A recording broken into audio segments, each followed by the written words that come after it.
Welcome to Living Life on the Max with Keisha B. Spivey, a weekly podcast that will challenge you and encourage you to live your best life yet.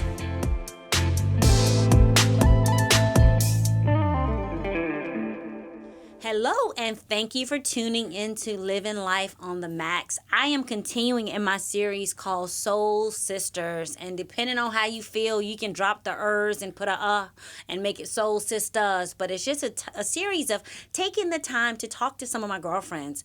I understand that women sometimes struggle with developing relationships. I understand what it's like to be hurt by a sister who's supposed to have your back. I understand what it's like to be betrayed and to have your good spoken evil of.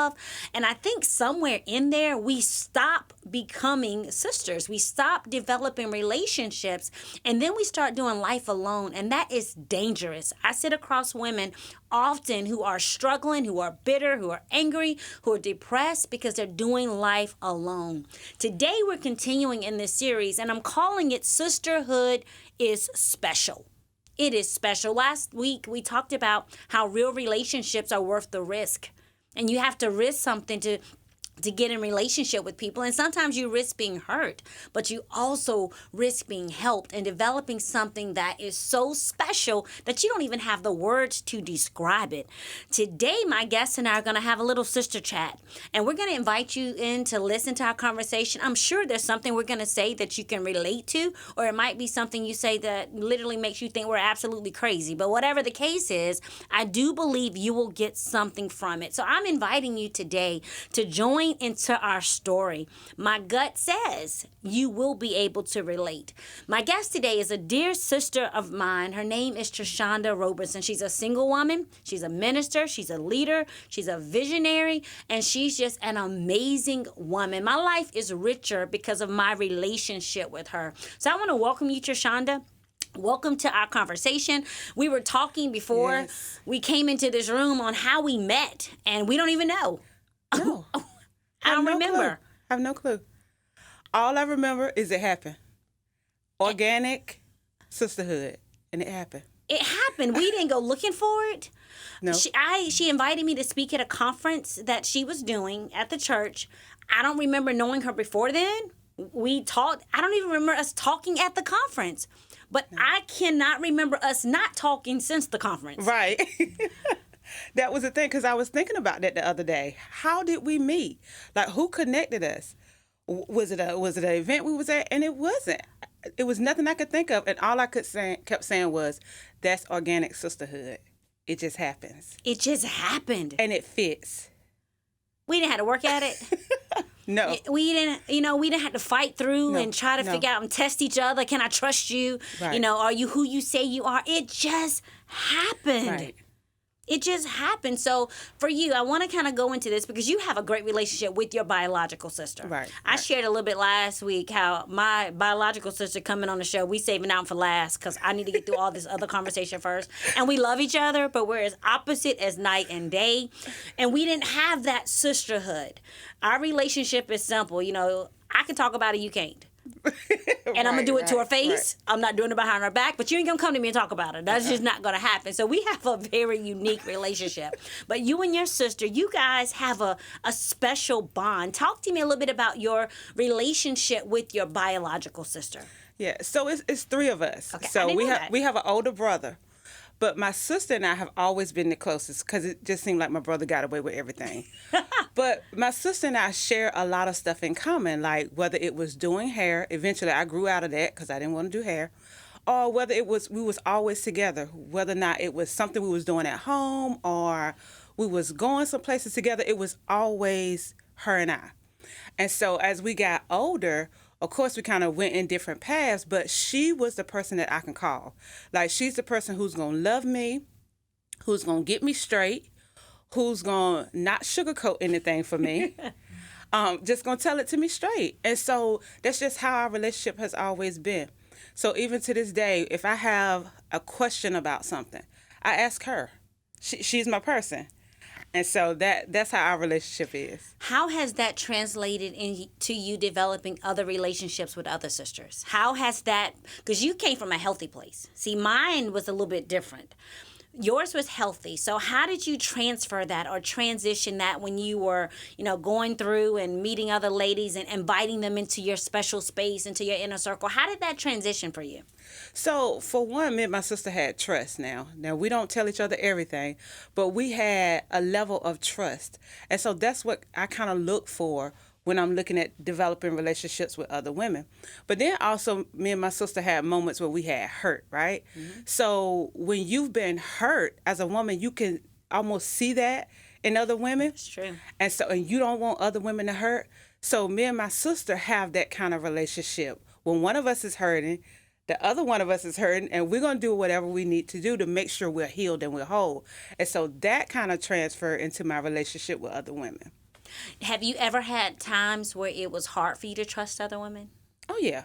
Yeah. What do you think that came from? I think it just came from over time being hurt, okay, or, telling something to another woman and then it get back. And so I think that's where, and I had to build that trust back up, because then I started backing away and like, you know what, I don't want to be friends with no other women. No new friends. I don't do women. Yeah. I don't do women. No new friends. No new friends. And so I really had to, first I had to look at myself, right? Like, what did you may have contributed to that, right? Was it that you had a need to be needed and you needed to be in a circle? I had to look at myself first. And so, no, all of the relationships was not always good. And there was some hurt there, but I had to first look at myself and say, okay, what did you contribute to all this? So after you looked at yourself and took that time of self-evaluation, how did you start the process to do it again? Because, see, sometimes people get hurt. They can get betrayed. Yeah. They can look at themselves and say, okay, look, she was wrong and I was wrong. Okay, whatever, I'm done. Ain't doing that no more. Been there, done that. Yeah. So for you, how did you get back on the bike? You fell. Right. Maybe you fell. Maybe you got pushed. But how did you literally, when you think back over some of that, start the process again? Because I talk to women all the time who fell off the bike or fell off the relationship wheel. I don't trust nobody, ain't doing this no more. And then they go into isolation. Right. How did you navigate that? The first thing for me was, like I said, I had to recognize what it was in me, right?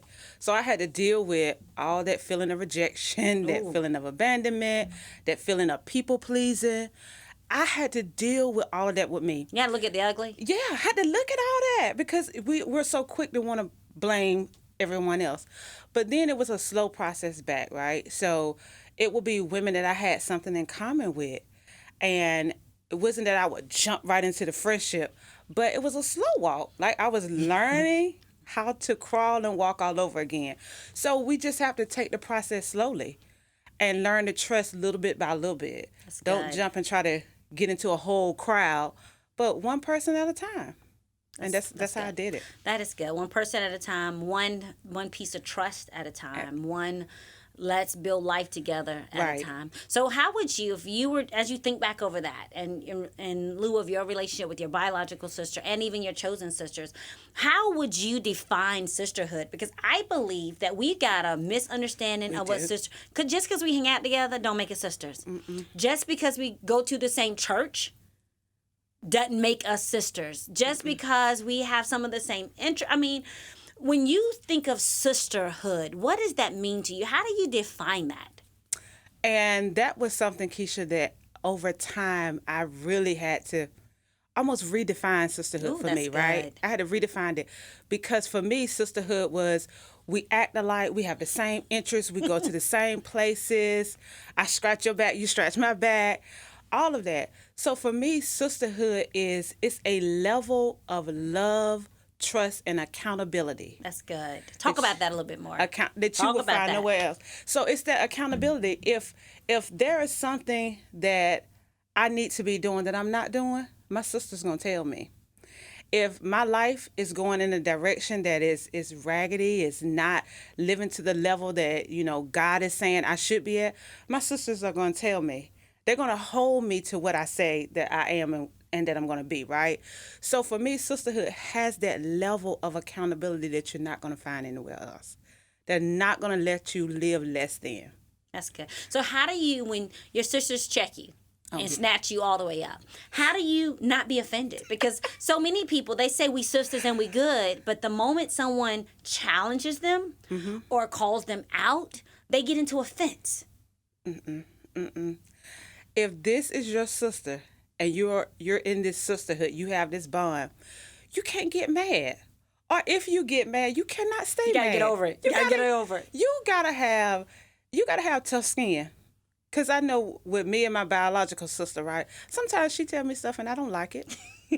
But I know I have to get over it because that's what the bond is about. That's what the sisterhood is about. Safety. You gotta be in a place where someone can say something to you, and even if it offends you or you get upset, you don't hold on to that offense. Because there's some truth in it somewhere. That's good. That's the part we don't want to deal with. No. I think, too, you said a couple things when you were talking about trust earlier. When we get to the place where we trust that someone has our best interest in mind, when we trust that someone has our heart, right? They don't have to be tippy-toeing around the tulips with us. Even, I'm occasionally considered one who doesn't put Cool Whip on type of stuff. I'm trying to do better. I really am. I don't have like a sweet, fluffy, fruity ministry. I come with spinach and asparagus and Brussels sprouts. That's just kind of how I do, especially with my sisters. Right. Because I love you too much to let you think that's okay. I love you too much to let you make excuses for yourself. Not that I know better, not that I'm any better, but you done told me what you said you wanted. Right. You done told me who you said you were. So as your sister, I have a responsibility to remind you when you forget. Right. You know what, Keisha, that is such a key word, responsibility.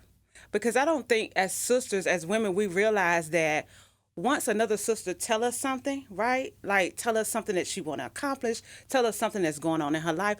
Once she tell it to us, she trusts us, then it's a responsibility of ours, right? That's good. And we don't realize that we are responsible as well to make sure that that thing is getting done, that she's not falling back, that she is being who she's supposed to be.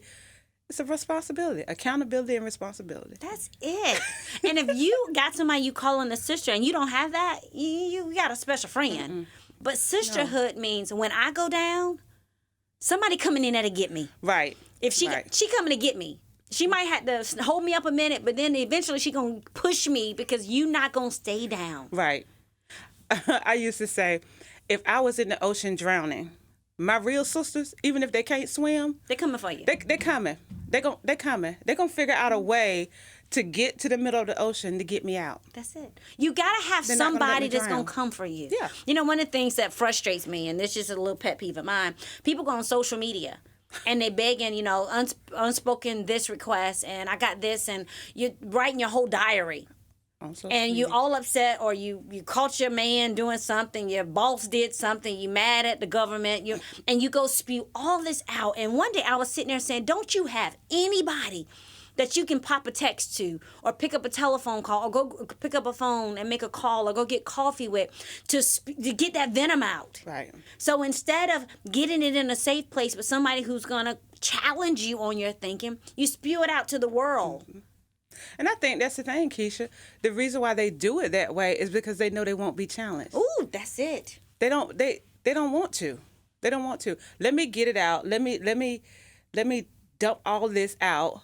But I don't want to be held. I don't want accountability for it. I don't be corrected. No.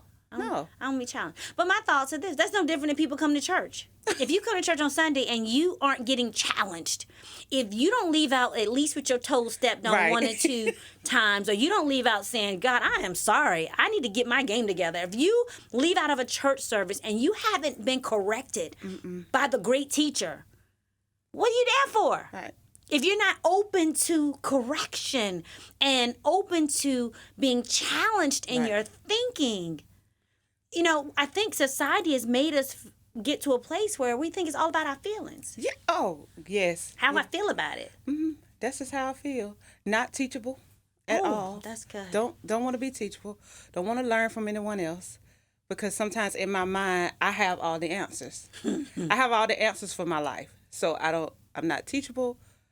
Don't try to correct me. I'm not getting convicted. And so that's not sisterhood, and that's not growth. That is so good. But I think about me and my husband. We're as opposite as night and day. We don't have anything in common outside our love for God, our love for each other, and some basic principles. But everything else, we're different. And when I think about my sisterhood, we're all so different. Right. Different strengths, different weaknesses. Doesn't make anybody better than the other. I believe the thing that makes us different is what makes us dangerous against darkness and against defeat and discouragement, because we have each other and we love each other differently. Right. We communicate differently, but it also requires that we be sensitive to one another.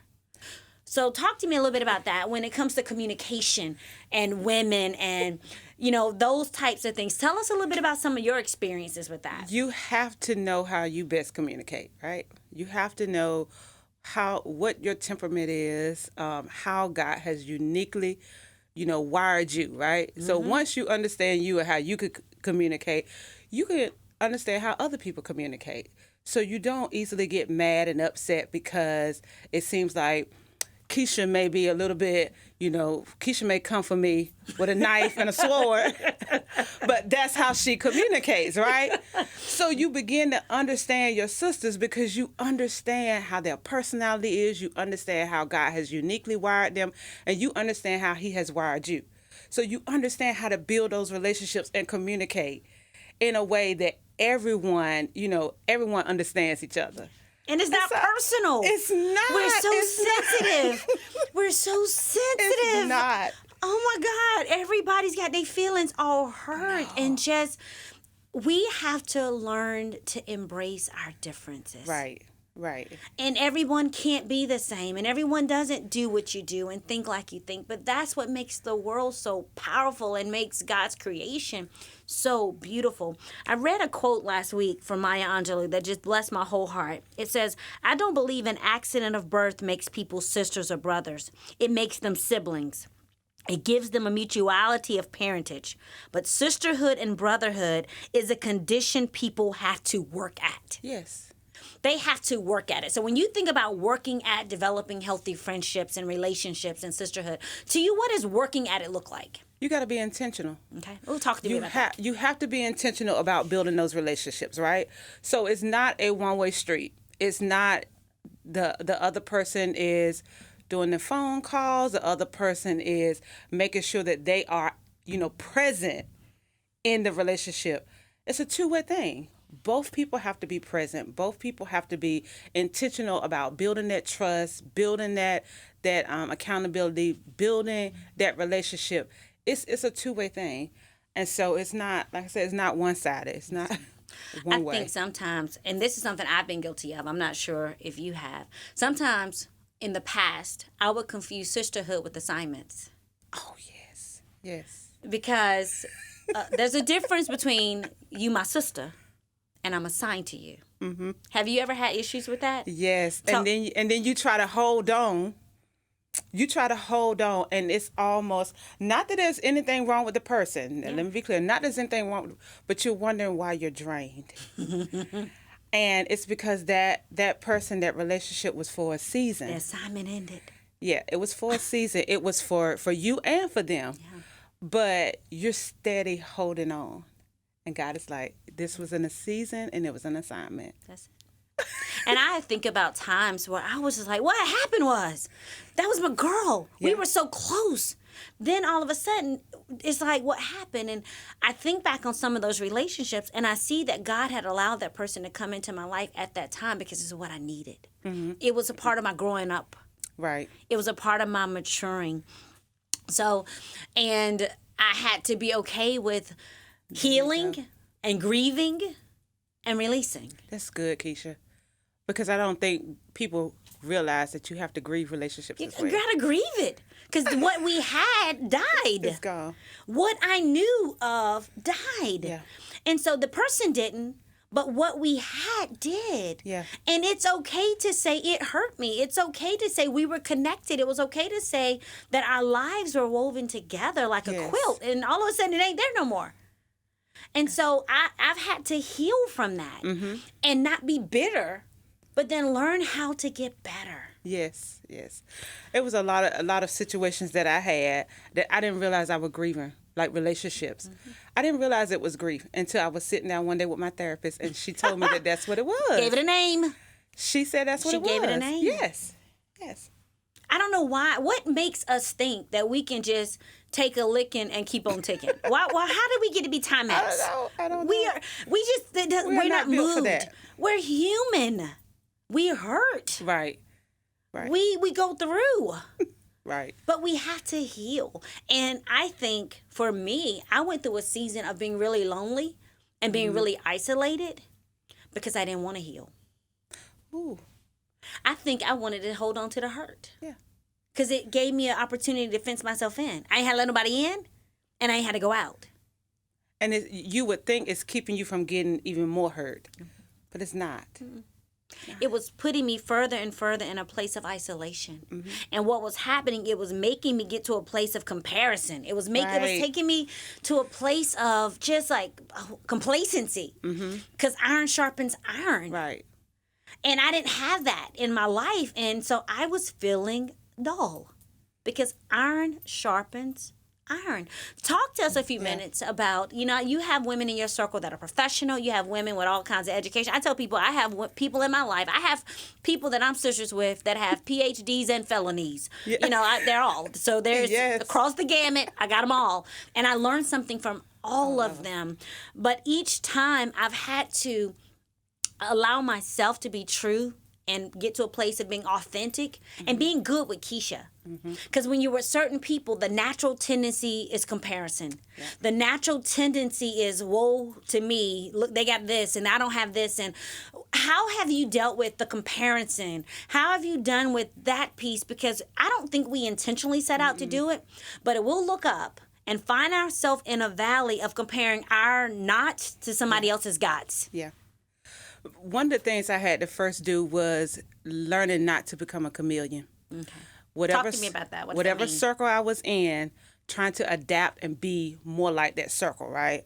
Whether it was my friends that was owning the business in boardrooms, and I'm trying to be like them because I'm thinking that's what I have to be, or whether it was my friends that was still hanging out, having to be like them. And so I remember getting to a point where I was comparing myself to the ones who had the PhDs and all of that. And I had to become satisfied with where I am. How did you get there? Over time, I had to say, look at the small things that I've accomplished, right? It may not have been a PhD, but I did accomplish this thing, this certificate. I did do this. So I had to start looking at the small victories, or what people may call small victories. But it was big victories. They were big victories. And I had to be satisfied in that. Because you can go into relationships, and if you're doing so much comparison, you don't get to enjoy the relationship. It's a competition. Yeah, you don't get to enjoy it at all. So then it puts you in a place where you're really not learning from the others. Because you're so busy trying to compare that you don't learn. I think it's when we women lose ourselves. Yeah. Because we're so busy competing, which is exhausting. We're so busy comparing, which is discouraging. And so you never, ever develop into the amazing person God has called you to be. Right. And the enemy is sitting back watching you try to be a counterfeit. You're being a cubic zirconium, and God has made you a diamond. Yeah. And you can just be bought just like any old kind of fake stone, and you want to know why you're miserable. Because you haven't gotten to the place of being good with you. Right. And everybody ain't going to like you. No. Everybody's not going to embrace you. And we have to get to the place where that's okay. Yes. I think another one of our issues is we have to get off social media sometimes. Hello. Talk about that. We will get on, on social media. And I say we because I've done it. Me too. Be on social media, and I'll start comparing myself to what I see. I should be doing this right now. I should be going this. And we'll start comparing ourselves to other women. And it's like, don't compare. Can you learn from them? That's it. Can you learn? Be satisfied with you, and then see what you can learn from them. I had a situation this summer, talking about social media when I had to get off. Because is everybody vacationing? Is everybody's in Jamaica, everybody's in Puerto Rico, everybody's going and traveling the world, and I'm working just like a Hebrew slave. And I'm like, can I just get to the ocean? I just want to put my feet in the water. And I had to stop, and I said, Keisha, what are you doing? Let them people have a vacation. Let them people do them. You do you. Yeah. At the appointed time, you'll get your reprieve. It may not look like what they have. Right. And in that moment, I realized I had fallen into a trap that was literally trying to make me despise where I am. Right. And I think that was about me in the water and the ocean because I wanted some time off. But I think that's with women who look at women who are single. They have so much time and they get to do their life. Women who are single looking at people that are married. I wish I had a man. Right. Then they have children. They don't have children. They're kids. We fall into this trap and you'll look up and life has passed you by. Yes. I think about this last couple weeks and the number of deaths of people. Yeah. I call them young because they're our age. Mm-hmm. Mm-hmm. And I'm like, if you're not careful, you would have spent your entire life competing, comparing, and complaining. And the next thing you know, somebody's carrying you out. Yeah. Life's too short. Yeah. You never live. Life is too short.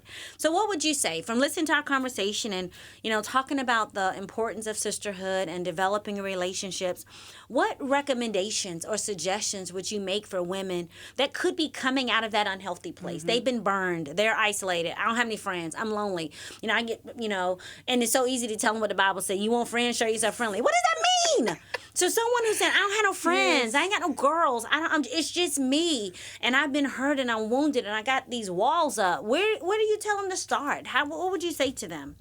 I would start, first of all, doing my own self-assessment of myself. What does that mean? Making sure that there's nothing I'm holding on to, right? I'm not still holding on to rejection. I'm not still holding on to pain and past hurts. Because if you're holding on to it, you're going to take it into the next relationship, right? That's good. So first doing that. Secondly, getting connected with like a small group. That's good. So that you are like slowly opening yourself up to relationships. So finding you a small group of women who may be getting together, just maybe reading a book, or they may be a walking club. So finding that type of connection and getting connected that way. Just start. Just start. I believe if you're open, just like we can't even remember where we got started. No, don't remember. Don't remember to me. Nobody introduced us and stopped and we shook hands. I don't remember. I don't ever remember us sitting down having that. But now when I'm going through, I ain't got no hesitation to pop you a text. And her sleep pattern's about as bad as mine, right. So it could be any time of the night. But, it just developed. When you're open, when you're truly open, God gonna send them. That's it. He's gonna send the right friends that you need. And so stop trying to force the wrong ones into the right ones, because that's miserable. No. That's miserable. Sisterhood is to be together, feel together, heal together, and rise together. Yes. God. I believe sisterhood is about us coming up together. What are your closing thoughts on that quote? Again, it's sisterhood is to be together, feel together, heal together, and rise together. What are your thoughts on that? First thing is being together. Understanding that you are not in this thing alone. And that as I go up, you go up.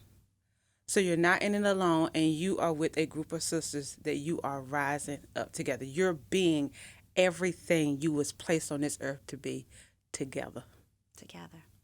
God designed us to be in relationship. Yes. With him and with one another. Yes. So I thank you guys for tuning in today. I hope you've enjoyed our little sister chat. I know I have in this conversation. We're going to continue with one more piece to this segment, and we're just going to talk about some unhealthy sister stuff.